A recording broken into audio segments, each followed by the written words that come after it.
Desi, No! Desi spat. No, I sat there and listened to everything you had to say. You do not get to interrupt, even if it lands me in prison, Your Highness. The last people I had ties to are gone because they ran out on me. What? But that's not what... I said no! Desan shouted. It was almost surreal. She'd seen people shouted at, but this was the first time she'd ever been the one being shouted at.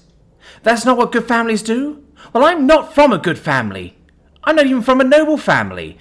And thanks to all the security arrangements you told us about, right now your people are probably running checks so deep that by tomorrow they could tell me what my grandmother's favourite food was. What?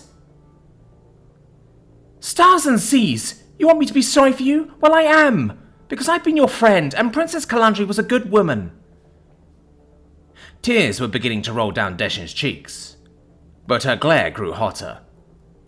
I moved the world just so I could go to school here, but you probably just ended my future. By the end of the week, I'll probably be given a choice of prison or joining the Marines, so thanks a lot. What? She asked. But Desan was already out the door and running toward the dorms. All I wanted was to talk to the professor about boys, Belder said quietly, watching as Desan disappeared through the trees. What? Me? Belder looked back. As Desan rounded a copse and disappeared from view. I wanted to ask Professor Warwick about boys, because of Liam. I mean, I feel pretty foolish being afraid to talk after all this. Belle, I'm sorry. I just thought I could talk to you and Desi. It's been so long since I had anyone I could talk to as me. It sounds like Desi is with you on that one. Belder's glance flicked back toward the dorms. Melondi, you said you want us to call you Melondi. I think we need to catch up to our friend. This was all too much for one day. I didn't want to hurt anyone else. And do what? I don't know. We'll figure it out. Belder took a backward step towards the downs and nodded that way. Let's go talk to your advisor. I was just kidding around when I called her that. Melondi, she really did like the name, snorted. You could do a lot worse. Belder turned towards the dorms, and she hastened to keep up. She has the best grades of anyone in our class, so let's find her before anything stupid happens. Yeah, she does give good advice. She nodded, frowning in thought. So, what's this about Liam? Oh, Liam is great. It's his sister. Melondi knocked at Desan's door again. Desi, please. I just want to talk. I'm sorry. At least we know she's in there. She isn't telling us to go away anymore. Belder leaned in against the door and knocked. Desi, come out or I'll tell the professor you hate fried chicken. Melondi looked over at Belder, who shrugged and smiled wanly, but it was kind of funny. Come out or I'll tell him you said he has an accent. She looked over at Belder, who grinned and nodded. Belder knocked on the door. Come out, in the name of the Empress. The door slid open. Desan glared out sullenly. That isn't nearly as funny as you... Up! Hey! Melondi grabbed Desan by the wrist and dragged her behind. You are coming to my room right now. Who do you think you are? Desan struggled, but it was a lost cause with Belder shoving her forward from behind. I know exactly who I am. The problem is you don't, she said, leading Desan into her room and closing the door after Belder. At least she stopped trying to fight them both. Now sit down on the bed and be quiet. All right, fine. I said be quiet. Melondi waved her hands and looked around the room. I know you people have a bug in here somewhere, sensors too, and probably more cameras than I want to know about. Maybe not anywhere else, but I know you have surveillance on my room. I am Princess Kellar Tassu, daughter of Empress Kamalesh, and this is an order. She paused as if expecting an answer, and Belder looked around despite herself. These people are my friends. Desan, Tersema is my trusted advisor, and if any of you reveal what you've heard about her in any way, I will hunt you down one by one, and you will wish you'd never been born. Captain Biona sat back in her chair as the audio played, an easy smile tugging at her lips as she looked over at Yala. Well, Sergeant, orders are orders. Erase the last 2 hours of security footage, then reset to record from that mark. Yes, Captain. Yala smiled as she set to work. She looked as happy as Biona felt right now, and she scrunched back down into her chair, running a quick check on Pod 3 out in the field. It was getting close to shift change. Biona swiveled around in her seat and raised an eyebrow. You have something to add, Sergeant Diani? Oh, nah, not about that. Diani shrugged nonchalantly before turning back to her station. It wasn't a bad threat, but she really needs to work on her skills. Her mother was only a few years older when she chewed me out. Did I tell you? Biona turned back to her console as Diani carried on. Diani told a good story, and it was nearly shift change. Time to call it a night. Well, good morning. Ganya smiled and stood as Petty led Miv and Tom into her office. I know it's a bit early, but I need to speak with you both before you get started with your days. Please, take a seat. Mevere shook her head at the offer of something to drink, while Tom seemed to be cradling something black in a travel cup that smelled like burnt seaweed. It must be that beverage Miv said he adored. She said she'd grown used to it. At least he was looking reasonably awake. Of course. How can we help, Ganya? Miv had always been a morning person, and while Ganya had made it an acquired habit, there were days when starting work at 7th hour was still a trial. Warwick seemed to be wrestling with it. It's only a few things. She leaned back against her desk and sipped at a cup of ubeki juice, regarding the pair thoughtfully. It's good news for the most part. Bad news first, Ganya said, and waited until Warwick finished sipping at his pungent brew. Overall, your interview seems to have been very well received, Professor Warwick. Warwick finished another sip of his drink with a thoughtful expression. That doesn't sound like bad news. It isn't. Not in itself, anyway. Ganya nodded at him, as if she were back in the classroom. That said, despite Legal's best efforts, we have reports from the campus security that a reporter is still loitering around, just off Academy grounds. If you make any excursions off campus, you ought to be extra careful. I thought that there was a law. Warwick canted his head almost like a Shorvanti. Legal briefed me before I left. A citizen can't be interviewed without their legal permission. I don't intend to give it. Regardless, reporters still have the legal right to observe you in public. Ganya nodded approvingly. Mevere tells me you like to go off campus some days and cook at a local bistro. My husband is dying to meet you, by the way.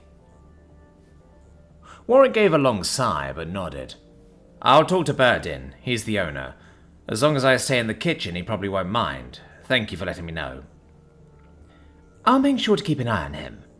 Mevere nodded resolutely, raising an eyebrow as she looked over at Warwick. Ganya watched the silent exchange. Interesting. And charming. Really, she was so happy for Miv. Mevere looked back at her. What's the good news? Well, first of all, I have a request from the Minister of Education.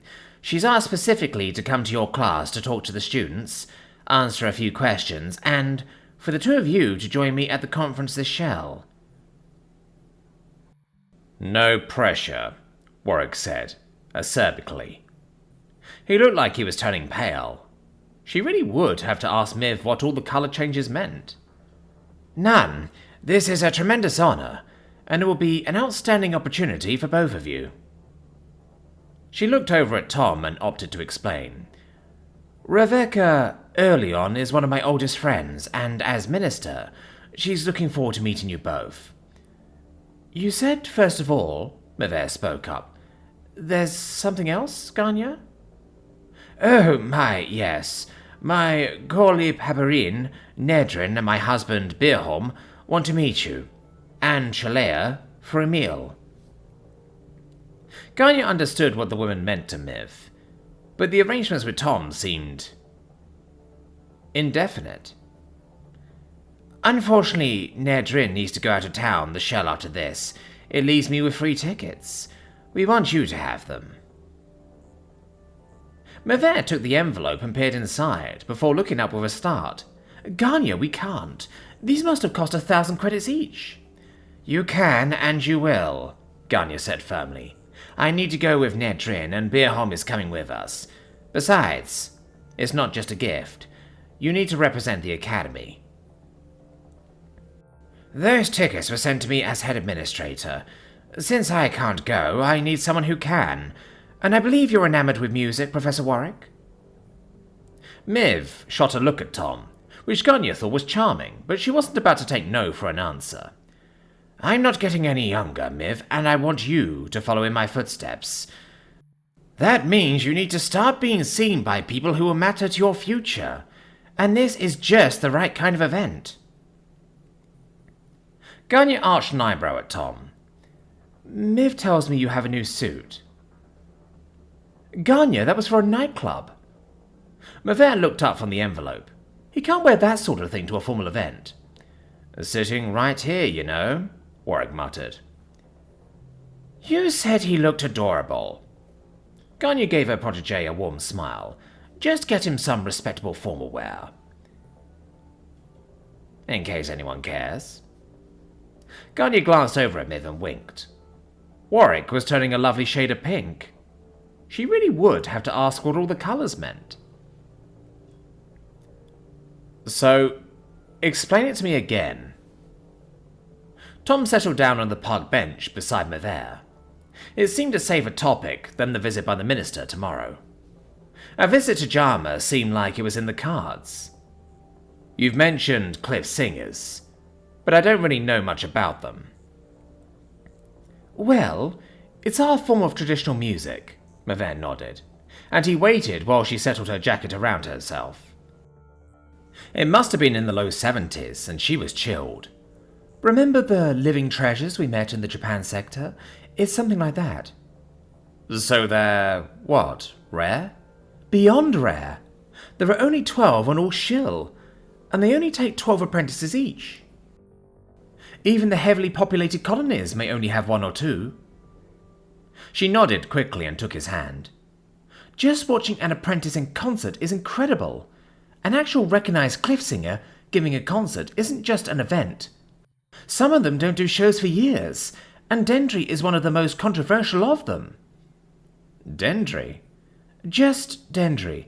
They're known just by their first names. So the artist known as Prince, times a dozen. Still, if they're that rare, what makes Dendry so controversial? He asked, as he covered her hands with his. He couldn't quite manage it, but she did feel cold, and looked at him gratefully. She sings in both high and trade shill. It was unheard of for them to sing anything but high shill, and it said the others don't approve. Miv leaned back, looking up at the sun, and he watched her with a smile. It was a beautiful day, for a human. For a Jovanti, it would soon be time for mittens and hot chocolate, or whatever. Anyway, they can't do much about it. The people love her, and she's generally regarded as the best of the best. They say she started training almost 2 years early. How early is that? He asked, moving in closer. It wasn't so bad being the hot-blooded partner, though he'd been waking up with her draped over him for warmth the last few mornings. That might need thinking about. They say she was barely 4 years old. 4? That's like 6 in human years. He shook his head. Something was nagging at his memory. Good grief, what happens to the apprentices that don't get recognized? There's no such thing as a poor apprentice. They command huge crowds for concerts. She shook her head and leaned into him for warmth. It was probably time to think about adding a comforter to the side of the bed. By the time a woman or man inherits the title of Cliffsinger, they've made all the money they'll ever need. Yeah, but... Oh, bugger. That's what I was forgetting. I was going to give Melondi some recordings by Vanessa May. She's a classical violinist that started around age 4. Well, you see, that's not so different. Miv leaned in against him after a gust of wind passed them by, and she shivered slightly. I thought you saw her yesterday. Yeah, I did. Something came up and it slipped my mind. And wasn't that an understatement? While life went on, there were still moments when the Shorvanti appeared shocked by their grief. Oh, and he had a princess in the class. I'll just give her the files tomorrow. Let's at least check over your suit before class tomorrow, Miv declared, and he nodded obediently. It wouldn't hurt to look his best, and we should start hunting for a tailor tomorrow, so you have something for the concert. Are you really against tassels? Tom frowned at Howdy Doody. The puppet looked unimpressed. As he picked through the museum collection for the next display, he realized how much he didn't care for the 1950s. While before his time, he'd always felt there was something unbelievably off about the whole decade. It was probably the scarcity.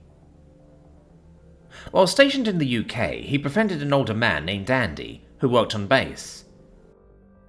As a hobby, Andy had raised racing dogs, and revealed how often the owners were all in the know. Most weekends came back to work with a thick packet of cash. As a rule, he dated 4 or 5 women and refused to settle down. He could still remember asking Andy why he didn't retire. Tom, I'll go out and eat, drink, gamble and run around with women. If I didn't come into work on Monday, I'll be dead in 5 years. Java would have loved him. The other story he'd been told was about the UK during the 50s. Andy had told him how, as a special gift for his birthday, he asked his mother to knit him a pair of yellow socks. They'd been all the rage if you wanted to go out dancing, and too hard to get. America had been a land of plenty while the whole world was rebuilding. You couldn't get yellow socks, but America got Howdy Doody. Yeah, you can stay in the cargo container, buddy. What's that, Professor? Desan looked up from recording the items he'd pulled for the new display. Belda and Melondi sat beside her, and it seemed the trio had ironed out their problems. That was good. Princess or no princess, he left their conversation in time to make dinner for Mavere. The woman was never going into his kitchen again if he could help it. It's nothing. Just talking to myself.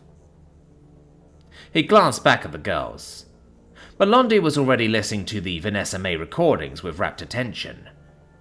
The princess of the Shorvanti Imperium was, really, just a nice girl. Maybe this will just work itself out. Anyway, I think we're done. I need to get out to Human Food and show Burden something new for lunch. He closed the case on Howdy Doody and looked at the girls. Do you want to come? I'm supposed to keep a low profile and Mavere will worry less. That will be great, Professor. Melondi nodded and looked over to Desan. Desi smiled back, and that seemed to be that. Actually, can we tell Jaxmy? Desi perked up. She said she wants to bring one of the girls from the student council out for lunch. I guess she and Kamara want to make up, now that their silk problem is sorted. I don't see why not, he shrugged. I'm supposed to stay out of sight until some reporter goes away, so the more the merrier. Can they meet up with us at Human Food around noon? Belda hasn't said much, which wasn't like her. Belda, last night you said there's something you wanted to talk to me about? Yes, Professor. I was kind of nervous about it, but, well, it's less important, she said. With a nod at the others, Desan needs to talk to you more. Desan can see me alone twice a week for English. A thought came to him. Desi, do you like plover casserole? It's alright, I mean... Good. You're invited to dinner, and you can talk to me then, he said. And make sure to message Miv. Professor Palavon is cooking tonight, and Expect to be full from lunch. Really, it would help me save her feelings, and the least I could do is talk with you. It would really help me out." "You call her Mavera a lot more," Desan said thoughtfully. It wasn't a yes. "I call her Professor Pelavon when it counts." He smiled and waggled his eyebrows. "So, dinner, please?" "All right," she nodded, and he looked at Belder. "Right, so what's on your mind?" he said with a smile. "If it's not so bad, that means I get to deal with the easy one first. Sort of." "Maybe well, it's about Liam's sister, Hope." Belder chewed her lip for a moment before deflating. "I think she hates me." Tom looked to the other girls. "What about them? I mean..." "I'm their advisor," Desan said primly. "I advised her to talk to you." "Professor, I've never been allowed on a date." Melondi blushed. Her usual lavender turned sharply towards Magneta and was heading for Violet. Right. He felt stupid at the question. When would an Imperial Princess be allowed out on the town to go on a date? Okay, that makes sense. So, Hope? Belder looked up at him intently. Shades of the Marriage Fundamental seminar washed over him with dread. "I'm thousands of light years from home, they want me to teach dating skills, and my students think I'm Dear Abby." "Please, sir?" Belder said quietly. She started to fidget. "So you're Dear Abby. Get over it." "Alright. So you think she doesn't like you. Tell me about her." That is, she was really nice when we met. She wasn't bad when I took Liam out on our first date either, but the last time, I don't know what I did wrong," Belder wailed, and seemed ready to shrink further in on herself if that was possible. He tried to make sense of it. Belder was one of the sweetest people he knew. "She's a teacher and third administrator at Salgo Academy." "Wait, she's a teacher? At an academy here on Shill?" Belder nodded hesitantly. "It's not very big, but it's pretty nice." "So I may meet her this Shell." "Really?" Belder didn't seem to know she should look hopeful or apprehensive, and was flickering between the two. "We have a guest in tomorrow's class, and I'm told they want Professor Pelavon and I at the education conference this weekend. If she's an administrator, there's a chance I'll meet her there." Tom nodded and pondered a bit. If she's been on Shill a while, she probably knows what a third date means. "She should." Belder sounded like she was trying the idea on for size. "Alright, I know that's a big deal, and let's guess she knows that's a big deal." He was working without a net, but so far it made sense. "Belder, do you know what you want with Liam? Have the two of you talked about what you want to happen? Or at least asked him about what he wants?" "Sort of. I think he's interested, but until I know if he is, I don't dare ask my parents. Not until he's sure. If I wrote to my parents about a permanent union with... and then... if he drops me..." Belder wrung her hands and her voice was very small. "I think I'd die of embarrassment." "Oh, I get that." He moved over to the box and sat down facing Belder. Desi and Melondi were holding her hands like they were waiting on news at the hospital. "What was it I told my daughter after her first breakup? There were more fish in the sea?" But Shilvanti woman had no reason to think there might be... "This is a big deal." "Okay, so do you know what you want?" Tom asked quietly. "I mean, I'll make the effort to meet and talk to her, but she may be scared if she thinks you're just muddling through this. Or he is. Do you love him?" "He's the best time I've ever had. He makes me laugh. I smile just thinking about him and..." "Hold up, I mean, do you love him? If you took all the fun and excitement and put it away on a shelf, if it were just the two of you being yourselves, or dealing with life's problems, would you want to spend your life with him? That's what I mean." "I think I'd like my house to explore the possibility with his." That's got to be the most formal thing I've ever heard her say. She really means it. Alright, I'll make you a deal. He tried not to look too alarmed at the hope on her face. You talk to him. Call him, message him, whatever. But before I meet this woman on Shell, I want you to know how he feels. If he's serious, or thinks he is, I'll talk to her. If she isn't at the conference, I'll give her a call. Something. Belder looked like she was going to float away with relief, and he held up a hand. Don't make plans for a third date until I've talked to this woman. You do not take away her being a part of this, alright? That's the deal. Belder was already hugging Melondi and Desan. Good gods. I'm going to have to rewrite marriage fundamentals. I'm an agony aunt. I can't believe we're being followed. Everyone out, go for the kitchen. The autocab pulled to a quick stop in the row of human food, and Tom piled up with Melondi, Belder and Desan. A young Shilvanti male dressed in cooking attire timidly stared at them in mute surprise. You're Mr. Warwick, he said, shrinking back from the girls uncertainly. That is, my father said you were coming, but we expected... that is... Just open the door. We need to get out of sight.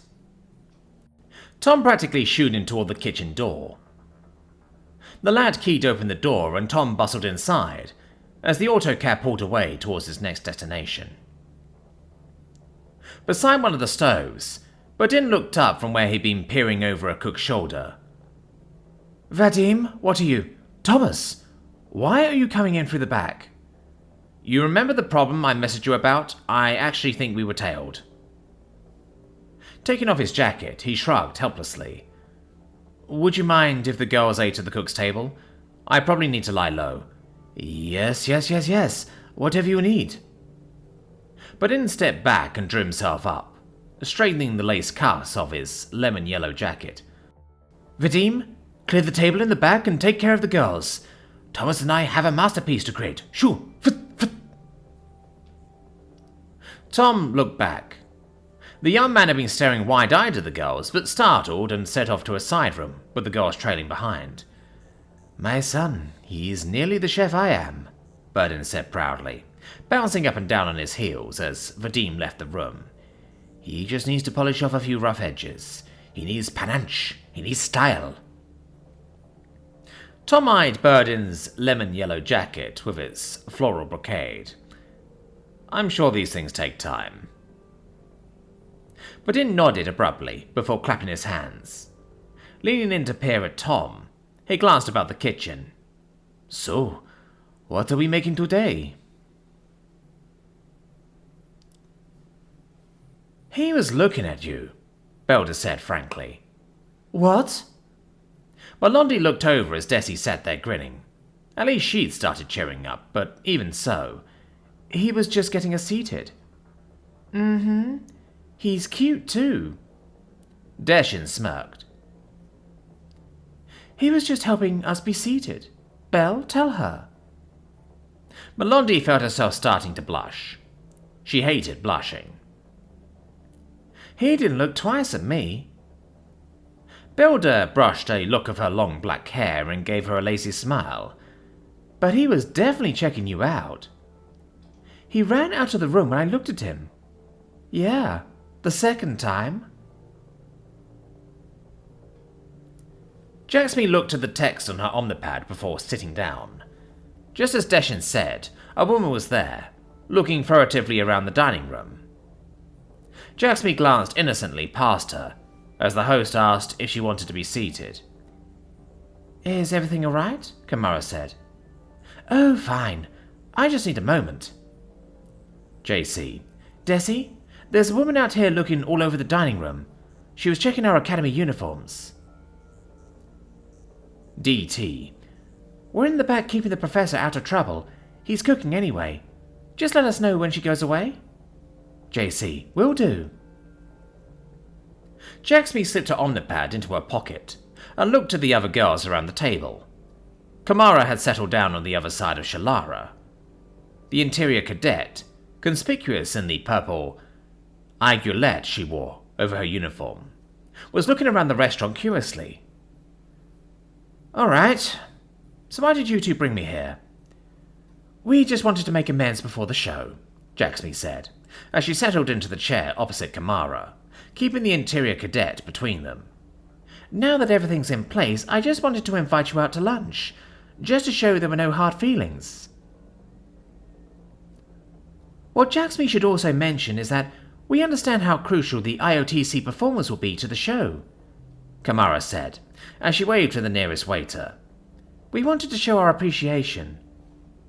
You should try the Kellars, Jaxmi smiled. Tom stared at the large yellow tins and sucked his teeth. He spotted the offending items while getting the tuna. What do you mean, never opened that?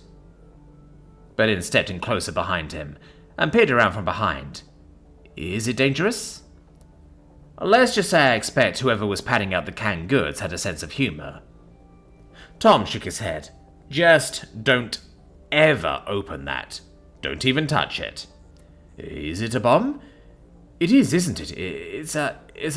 It's not a bomb. It really is food. You just... A Shovanti or a Rakiri wouldn't like it. At all. The smell. He shook his head. You don't want to have to fumigate the restaurant, do you? Budin shook his head. Calm down. You sound like a porpoise on speed. I promise I'll get rid of it later. Right now, just don't touch it. Tom patted Bodin on the shoulder soothingly. Anyway, there's, well, something I need to ask you about? Bodin peered at him suspiciously and glanced back at the tin. It's not a bomb. I wanted to talk to you about, fashion. Oh. Bodin drew himself up and tossed his head back before looking Tom over critically. Well, why didn't you say so? And that's how you make a Mediterranean tuna wrap, Tom said, after folding the last one on the plate. At least the meal got Bodin's attention back on track, though he'd given up the contact for his favourite tailor like it was a state secret. This will let you use up the tuna, and it's quick and simple. Just olive oil, with a touch of lemon salt and pepper to dress the tuna. That should dress it up, in case any of your diners don't get on well with milk products. Then dress it up with some onion, herbs and olives. Father, table 6 is asking for Kellars. I thought you said it's off the menu. Bodin drew himself up but canted his head thoughtfully. Someone is asking for it? I thought it was all going to waste when... I really wouldn't. Tom shook his head as he looked down at the little chef. I had to ride back to the academy with a cab full of girls who were about to be sick or riot, or both.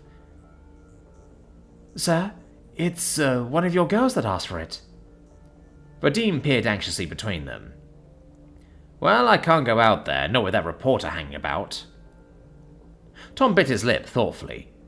Vadim, I don't suppose that's a favour. Very well. The chef sniffed theatrically, before taking out a pocket mirror to check himself over. Don't forget that every once in a while an artist needs to be seen by his guests, no matter how trying it can be. Tom watched Bodin square his shoulders as if setting out to battle. Your father is quite something. I don't think I've ever met anyone like him before, but I'm glad I did. He's very fond of you, sir. He won't admit it, but he told me you really saved the restaurant. Vadim looked up at him. Sir? I was wondering, if you could try something I made. Like father, like son? Tom smiled, but tried not to feel as apprehensive as Vadim looked. Sure. What have you got? Vadim scurried off and returned, holding forth... Is that a cheesecake? Tom eyed the confection. It was vibrantly purple, but otherwise looked suspiciously inoffensive. It's the blueberries. I didn't change the recipe at all. I'm not the chef my father is yet. Vadim looked at him expectantly, as he offered over a slice. No one is, Tom said truthfully, as he took a bite. The taste rolled over his tongue and filled his head with creamy, wonderful perfection. Dear God, this is perfect! Did you blend the berries in? Yes, it's just a good colour. Vadim stood a little straighter and smiled before glancing back to the staff table anxiously. Sir, I was kind of wondering, the girls in the other room, do you think they'd like it if I took them some? And, could you tell me her name? The one with the short hair, that is? Tom looked Vadim over. The young shield didn't have his father's unique sense of style, thankfully. On the other hand, he certainly did have his father's habit of shifting nervously from foot to foot. Just her? Oh, that is, I take enough for all of them, but it's just... Vadim, is it? Tom patted him on the shoulder tentatively, as a thought came to him. Why not? She's been having a tough week, but she doesn't bite. I think she'd love a little bit of attention, and trust me, my girlfriend Mavere never met a cheesecake she didn't like. Tom looked in as the girls tucked into the tuna wraps with a vengeance. The Shilvanti metabolism was a thing to behold. Really? Why not? Her name is Belondi. Oh, goddess, I'm so full. Belondi wrapped her hand over her stomach as Belda groaned. I couldn't eat another bite, and Belle is going into a food coma. Mm-hmm. Belda sank lower in her chair. Worth it. You did have 2 pieces. Dacia wasn't looking much better for wear, but she laid back, eyes closed, and grinned. Anyway, what else are friends for? I told you he likes you. Dacia patted her stomach, and the grin turned into an unrepentant smile. I guess we just had a moment. All thanks to my advice on boys. Goddess, let's never do that again, Belondi groaned. I feel like I'm going to explode. Desi opened one eye. Does that mean you don't want him to bring you more cheesecake the next time? Shut up. He's cute too, Belda smirked. Shut up. She's definitely a Chelkser. Shalara took another bite of the callus, and Jacksmi's smile was pure innocence. Kamara watched the exchange with a mask of serenity, but she was still in awe. If Jacksmi had been trying to sell something, maybe it's genetic. Shalara glanced over. You aren't having any. Oh, I'm not much for appetizers. Our professor is cooking, and we'd hurt his feelings if we didn't eat all the main course. You know how men are. Jacksmi shook her head before running a hand back through a long skein of her silver hair. Please, have mine? Ganya's smile was serene as Pelly showed Kellar into the office and closed the door. The young woman wasn't all she appeared to be, but for once that was a pleasant surprise. Miss Kellar. Ganya sat back and gestured to a chair as Kellar walked over to her desk. Please, have a seat. I appreciate you coming by on such short notice. Is everything all right, Head Administrator? Kellar was looking at her like she was about to lose a limb, and Ganya decided to set the young lady's mind at ease. Everything's fine. I understand your grades have come up commendably. You've been helping out with the student show, and you are rather well regarded by your professors. Ganya enjoying watching the profound relief watching over the girl. It was always nice to give out good news. That's rather impressive, since I'm sure you're still busy with your other project. Now, everything has been going just fine, and you haven't let your other activities become disruptive. Ganya clasped her hands together. As it happens, I have a matter that needs attention, and you've done so well that there's simply no one I'd rather hand this off to. I'm very busy keeping up, Kellogg said, with all the enthusiasm of a drowning woman being thrown an anchor. I shan't take no for an answer, Miss Kellogg. If anything, recent events have shown me that you're just the woman for a very necessary task. Ganya rose from her desk, her smile beatific with matronly consolation. Time to go for the kill. We're going to have a very special visitor in your class tomorrow, and recent events have highlighted the value of good media coverage. It's going to look very well in your transcripts, which you will receive upon graduation. Additionally, I'm entirely willing to see this as a matter of extra credit, you see. The head administrator is trying to kill me. Kellar sat down heavily across from Scifi as she sat in the common room. What? Scifi looked up from her underpad, with her hand still in a bowl of ogret chips. Her hair was still wet from practice, and Kellar just shook her head. How can you work out and then eat like that? You don't even gain a pound. Kellar grumbled reproachfully. Nothing is ever fair. This is just a snack before dinner. Anyway, all calories are good calories if you work out hard enough. Scifi grinned and playfully arched her eyebrow. So, what's wrong? It was no fun being short either, Kellar grumbled under her breath. At 6'11", Scifi could loom just by sitting in the next chair, and she pulled the gloom over her like a blanket and glowered. The head administrator has a special guest coming in, and she wants me to take over as head of the student video blog. What? Hey, that's wonderful. No, it isn't. Have you seen it? It's nothing but blurbs on upcoming school events, and girls talking about club parties. Kellar rubbed her temples. She could feel a headache rolling in like the tide. It's frivolous, not journalism at all. I didn't know it mattered. What? Well, no. It doesn't, really. I just have other things to be doing, Kellar lied. You know. You should give it a try. Scifi closed down her underpad and canted her head. We've all seen you helping out with the student show. You have a real gift for that kind of thing. I'd be too short. Kellar definitely felt the headache. I won't look good on a camera. I'm not right for it. Well, you don't have to star in it. Scifi canted her head. You said she wants you to run it, right? Anyway, thank you for carrying the hamper, but her apartment isn't that far, Tom said carefully in English, making certain to avoid contractions and slang. Desan's English was starting to come along, but there was no sense in confusing things. He looked over and shook his head.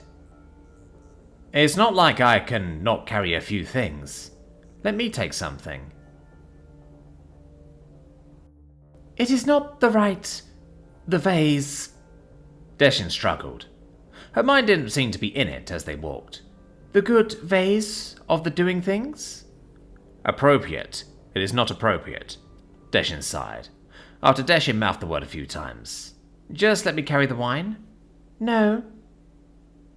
Tom gave it up as a lost cause and filed a mental note for some future seminar in marriage fundamentals. Fine, I surrender. Tom smiled at Desan, but she seemed to be lost in a world of her own. It didn't look like a happy one. It will be fine. Professor Pelavon is not a bad cook. Tom lied gallantly. She has a big apartment with a room, with a table for dinner, dining room. Desan walked quietly beside him. It couldn't be that frightening, but over the weeks he'd never seen her like this. What is the problem? Desan stopped so quickly that he walked a pace or two past before turning to look at her. Her features closed in on themselves as she wrestled with something. Professor, it is worry, Desan said before looking at him. I am not home. Well, no. You are our guest. It is her home instead of mine, but... He wasn't sure how to say it. I don't know how to explain the word guest. No, Professor, I am the... Desan stopped and turned to look at him, but just as quickly looked away. She clutched the hamper and tried to blink away the tears that rolled down her cheeks. I can't say this in English. You've been so much help already, but I don't know what to do. Please, Professor, my family abandoned me. I'm homeless. Mavere glanced at the clock before turning to curl around Tom, holding him tight. He didn't usually spend the night at her place, but after they walked, dashing back to her dorm room, it was just closer. Tom looked so miserable, and they had a big day tomorrow. She wanted to try and be some comfort. Isn't there something we can do, Miv? He said, looking up. He'd been laying his head on her breast, and she stroked his hair. He was upset. In truth, she was as well. Dear heart, I know you'd adopt her if we could. It was kind of you to offer, but it just won't work. Mavette closed her eyes against the ache inside. A daughter would. I can't think that way right now. He doesn't understand. Desan is almost an adult, and if she wasn't in the academy, she'd legally be one. She felt as much as heard him sigh, and stroked down his back. She never imagined how heavy a human could be. Chanda would do the same thing, but Tom could put her shoulder to sleep if he stayed there too long. Tonight, she wasn't going to let him go. Look, we can keep her here at school through the break. That gives us time to think about what happens during the summer. I suppose, he mumbled, almost inaudibly, and he looked up when she stroked his hair. I'd like us to come up with something. I know, believe me, if I'd known last year. But it would take over a year to legally dissolve her relationship with her co-mothers before either of us could adopt her, and she'll be an adult before then. She felt her own bitter heartache as he laid his head down on her breast once more. There's just no time.